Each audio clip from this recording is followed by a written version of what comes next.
तर आव्हाड आणि पडळकरांचे कार्यकर्ते भिडल्याचं प्रकरण शरद पवार गटाकडून मध्यरात्री आंदोलन करण्यात आलं। मध्यरात्री 3 वाजता विधान भवनाबाहेर ठिय्या आंदोलन करण्यात आलं। पोलिसांनी आव्हाडांना फरफटत नेलं। आव्हाडांच्या कार्यकर्त्यांवर केलेल्या कारवाई विरोधात हे आंदोलन करण्यात आलं होतं।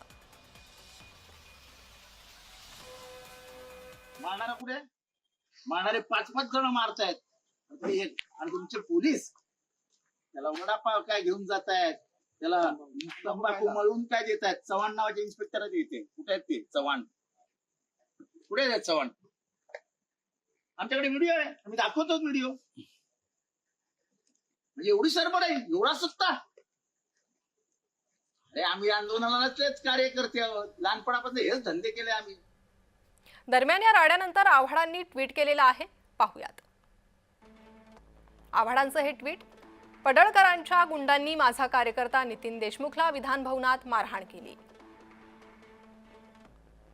यानंतर मारहाण करणारे विधान भवनातून पळून गेले। पोलिसांनी मार खाणाऱ्या माझ्याच कार्यकर्त्याला पकडलं। विधानसभा सचिवांनी माझ्याच कार्यकर्त्याला पोलीस स्टेशनला नेण्याचा घाट घातला। म्हणजे मार खाणारा आमचा कार्यकर्ता, पळून जाणारे पडळकरांचे कार्यकर्ते आणि प्रशासन पकडून कारवाई कोणावर करतंय तर आमच्याच कार्यकर्त्यांवर। सत्ताधाऱ्यांना इतकं शरण गेलेलं प्रशासन मी आजवर पाहिलं नव्हतं।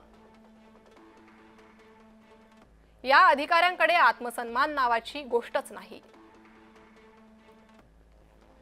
मी इतकंच सांगतो, माझ्या कार्यकर्त्याला सोडल्याशिवाय मी शांत बसणार नाही।